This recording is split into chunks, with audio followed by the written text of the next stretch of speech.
Hi guys, today I have a special guest from London and he is Jack Hope. Jack Hope regularly talk about cricket on the podcast named The Cricket Pod, one of the leading independent podcasts. So Jack, welcome to my channel.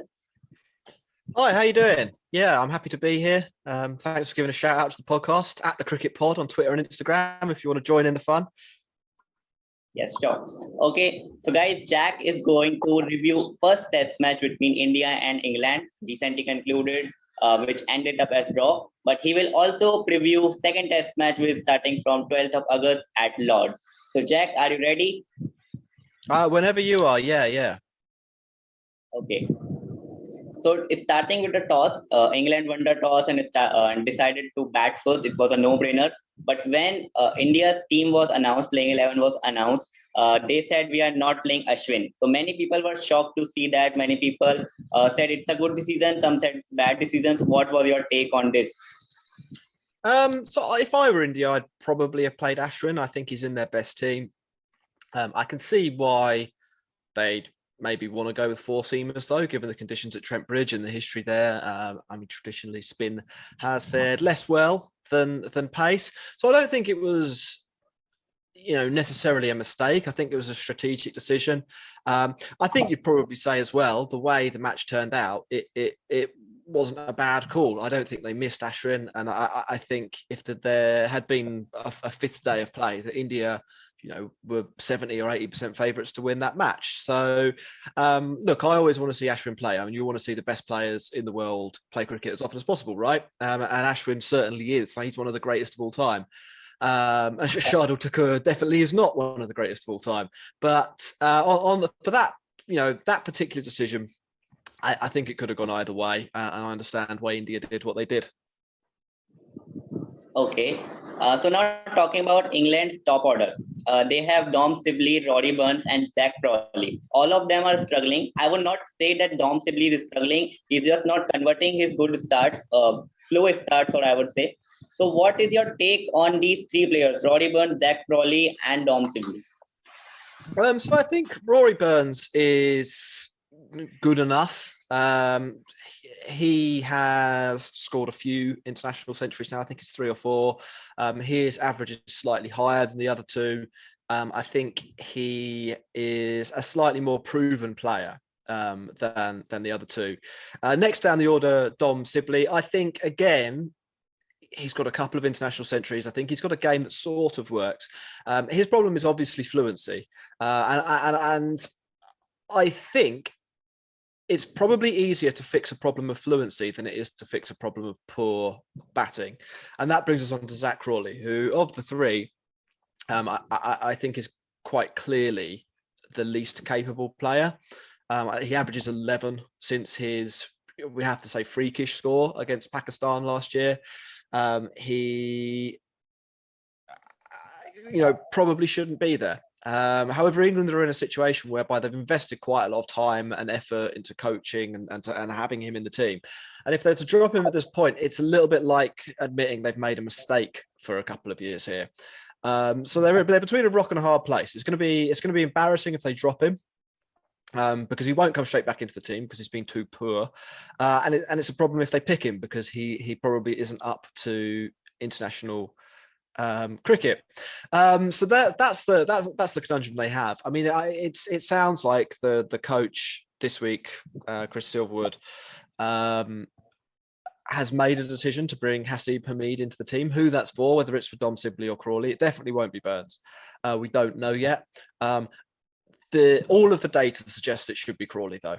Dom Sibley, he has a better batting average. He's scored more international centuries. He does basic things like use up more balls. And in a situation like England are in against a better team, they're probably not the favourites to beat India over the series.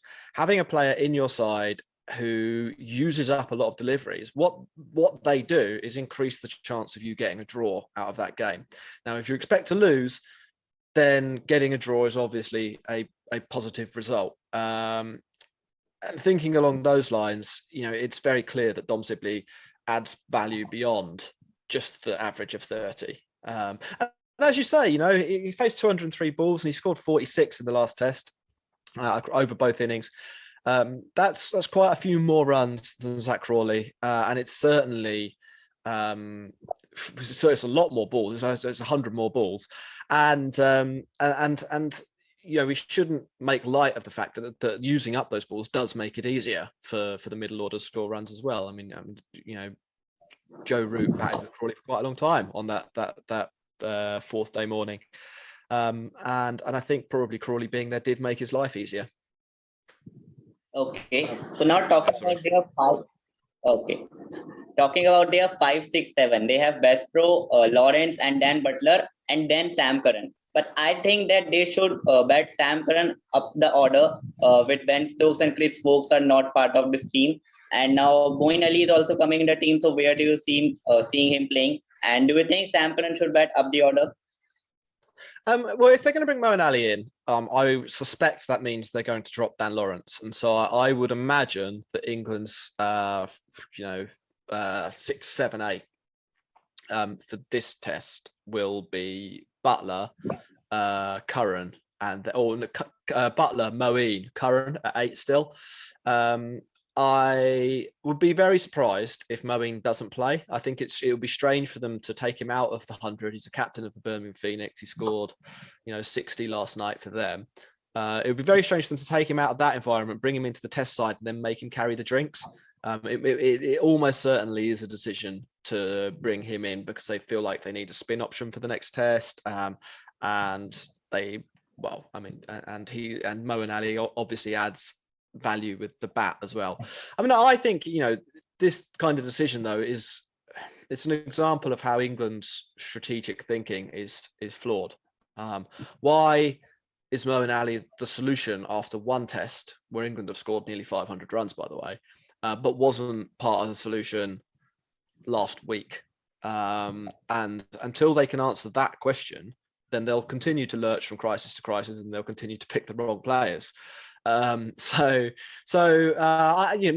don't mind a 6, 7, 8 of Butler, Moeen, Curran. I think it's pretty strong, to be honest. They're 3 players who can all bat. I don't know if Curran could bat up the order. I think there are probably some weaknesses there, but he's a very strong number 8 in international cricket, and I think that maybe addresses the balance issue. I mean, England had a couple of problems in this test. One, their batting was quite poor, covered up by Joe Root scoring that magnificent century on day 4.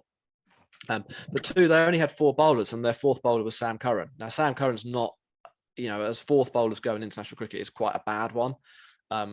Had the rain not arrived on the 5th day, India would have targeted him, and he'd have been part of the reason that India would likely to win that test. So whilst he can play a role in that team, I don't think it is as the 4th bowler. Okay, so England use rotate and rotation policy. So are you seeing James Anderson playing this test match, or he would be replaced by Mark Wood or Oli Stone? I would think Stolly Stone, I think, has got a bad back, like a broken back, so I don't think he'll be playing all summer.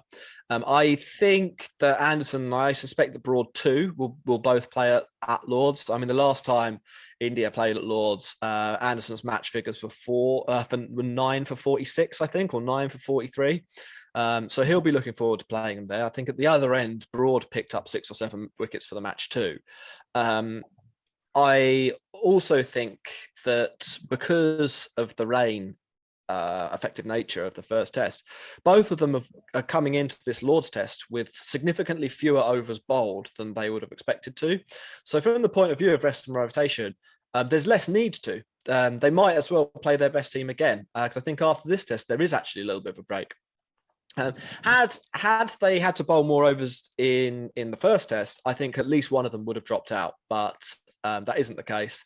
The fact that Chris Wokes can't come back into the team because he has an injury, reduces England's options for rotation as well. So I would expect to see the same 4 seamers in this test as in the first test. Okay, so now coming on to India's batting. India got wonderful start with Rohit Sharma and KL Rahul. KL Rahul top scoring, but Rohit got out before lunch. But now coming on their 3, 4, 5. Pujara and Kohli both are struggling since 2020, and Ajinkya Rahane got run out. I think he was unlucky at that time. But talking about Pujara and Kohli, what has happened to them? Pujara hasn't scored a test century since 2020. Virat hasn't scored a century since 2019 November. So your take on these two players? So I don't think India really need to worry about Kohli too much. It's, there has been a pandemic. He has missed games because of that, and he's missed games because he went home for the birth of his child during that Australia series. So he's missed out on a few opportunities. That and the India series, the England in India series, the pitches that they were playing on were, not great, shall we say, from the point of view of batting. It was only really Rohit Sharma that scored any runs on either side. So I don't think India need to worry too much about Virat Kohli. I imagine at some point he'll come back with a flurry of runs. It's just a matter of time for a player that good. I would be a little bit more concerned about Pujara. I think he is heading towards the end of his career. That people have to acknowledge that he is quite old. And I think there are probably additional issues for him in England in terms of his ability to play the moving ball. So he doesn't have a particularly fantastic record in international cricket in England, but also hasn't done that well in first-class cricket when he's played for the counties here. So that suggests there's a little bit of a problem there. Probably a technical problem. I doubt that it's in his head. It's probably just the way he plays doesn't suit England very, very well. Maybe that's because, if you look at a lot of the very successful top order England players or the players that have done well in England, they tend to be quite good at hitting the ball square of the wicket, or not necessarily for drives and cuts here, but in terms of manipulating the ball. The areas for rotation in England tend to be, point through to third man, and square leg through to fine leg. I'm not sure that Pujara's game is particularly well set up for that. He plays very, very straight. And I suspect that just makes it quite easy to set a field to. And then if you throw in the moving ball as well, as it being reasonably easy to set a field to him, it's just a matter of time before he edges one. And he's not going to score very many runs while he's there. So you just need to bowl reasonably well for a period of time. And that, historically is sort of borne out in his numbers, where I think his average is 30 or sub 30 in England, and his strike rate is incredibly low. It's lower than it normally is for Pujara. So I think there's a little bit of a problem there. On the other hand, he still is Pujara, and very good players do have the ability to adapt. So maybe we'll see on this tour. I think it's his third in England. He'll do something differently. He certainly looked a little bit more positive on Saturday night before play ended. I think he struck 3 boundaries in the final over. So maybe he is thinking slightly differently about how he plays in England. And if you look at the alternative options, is there anyone that's realistically going to do better than averaging 30? Possibly not. An average of 30 in England is not dreadful. It means you will score runs sometimes. I think one of the things that people don't appreciate about Test cricket in England is that batting averages are about 25. It's very, very easy for bowlers to take wickets and very, very hard for batters to score runs, and it's becoming more and more like that. So if you're someone like Dom Sibley or someone like Pujara or someone like Roddy Burns with an average around 30, just over in those conditions, then you're actually probably decent. You're probably an above average player, and you probably deserve your spot in the team. Okay, so India's tail contributed very well in this test match. Jasprit Bumrah scored 28 runs and Siraj 7 and Shami 14. So India has worked on their tail. Do you see this continues in this test series, or England will bounce back with better plans for their tail? I suspect they'll bounce back. What England did badly was they didn't bowl at the stumps. Everybody knows that Jasprit Bumrah, Mohammad Siraj, and Mohammad Shami are bad batters. And normally, when you face a bad batter, you do what Jasprit Bumrah did to Anderson and what he did to Broad. You bowl full and you bowl straight, and you do that over and over again because bad batters miss the ball a lot. And when they miss the ball, if it's going to hit the stumps, they are out. If you don't bowl at the stumps, then you give them they can just swing the bat and hope for the best, and you eliminate the ways that you can get them out. So I think England will have a look at their plans, probably reevaluate. I also think there's a little bit of luck involved. There were quite a few, balls that were hit high in the air that went 10 yards further than the fielder. And if you're a lower order batter, that's sort of how you have to play. You can't hang around there forever. There's only a couple of wickets left, or in some cases, 1 wicket left. So you have to make the most of the time that you have. But I wouldn't expect Jasprit Bumrah to be getting 30 very often in this series. In fact, that might be Jasprit Bumrah's best ever Test innings that we saw there. There's probably a greater than evens chance that that's the best that it will ever get for Jasprit Bumrah with the bat in Test cricket. And it was really fun. It was really good fun. So, enjoy it, is what I would say.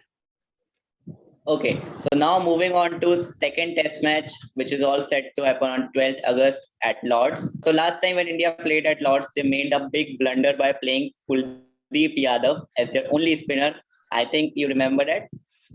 Yeah, I think so. So India played Kuldeep Yadav in this Test match. So are you seeing similar kind of blunder in this Test match? They might drop Pujara or someone else to do a blunder. So I think that India will pick the team that they picked for this Test match, the first match at Trent Bridge, with the possible exception of Ishant Sharma coming in for Mohammad Siraj. I think that's the only area that they will look to change. I can't see Ashwin coming in for the Lord's Test. I think Shardul Thakur did enough to keep his place, even if I think he's not fantastic. And I think if the obvious swap is to bring in Ishant Sharma for Siraj, who I think struggled a little bit with how much the ball moved at Trent Bridge. However, to be honest, if India played the same team as they did in the last Test, that wouldn't be a bad lineup. I don't think that would be a blunder to not play someone like Ashwin, or even if Ishant Sharma isn't fit, to not play Ishant Sharma. I think the India are have picked a team that's about right for the conditions. I definitely can't see them picking someone like Yadav, like a real weird selection. Okay, but Mayank Agarwal is looking fit for this Test match. So are you seeing him opening the inning and then KL Rahul moving at 3 and Pujara moving out of the team? So this could be combination. I don't think it will happen here. If Pujara keeps getting low scores over the whole course of the series, then there's the possibility that he does get dropped. But I think we're looking at the 4th Test at the Oval at the earliest before India will make that move. I don't think they'll do it after one game, particularly as he was only out once in the first match. So I don't know. It would be quite harsh, I think, to say that Pujara didn't do enough to earn a place in the team for Lords when England only managed to get him out once in the first game. I know he only got 12 in the second match, but it's still I'm not really sure what he's done to be dropped. Basically, is the answer. Okay, and any change in England team? Haseeb Hamid getting a chance? I think the one they might look at is Hamid for Crawley or Hamid for Sibley. It should be Crawley. Crawley, if Crawley plays, that's like having an extra player if you're India. He's terrible. There's no way around that really. So I would think, from the point of view of a good contest, Hamid for Crawley is probably not a bad swap. I think people do need to bear in mind that Haseeb Hamid is maybe not the answer that people are looking for, though. His first class average is 33. He has been poor, very bad in domestic cricket for 2 out of the last 3 seasons. He's come to life a little bit this year with a couple of centuries, but we're still not talking. We're not talking thousands of runs here. We're talking he's looked a bit better. I think it's a little bit of a fringe selection, to be honest. He wouldn't be the person that I'd have in the squad, but England have decided that he's the alternative to Sibley or Crawley. So I would expect him to probably be in the side for one of them. Further down the order, I think we'll see Dan Lawrence drop out, and I think we'll see Moeen Ali come in, and then as I said, I think the England 6, 7, 8 will be Buttler, Moeen, and then Sam Curran at 8. Okay, so now last question. Still 4 test matches are left in this series. So which side you are backing to win this series? I think India should still win. The Lord's Test is probably the hardest one for them in terms of how different the conditions are to what they're used to in India. So I think for England to have a chance in this series, they do have to win this week. Old Trafford and the Oval, India, I think, like playing there. They're a little bit flatter. The Old Trafford, in fact, actually takes quite a lot of spin as the match develops. It tends to be quite an abrasive pitch. So India may well be, quite big favourites for that particular match. But I would say overall India are the favourites, probably to win 2-1 over the last 4 matches. They're not massive favourites, but they are a slightly stronger team, and slightly stronger teams usually win. Okay, so Jack, thanks for joining me. Hope you like this session and keep joining me. Thanks. Yeah, thanks for having us. Like I said, you can find me on Twitter or Instagram at JackHope0 on Twitter, or if you want to find the podcast at thecricketpod on Twitter. Thanks. Cheers. Thanks.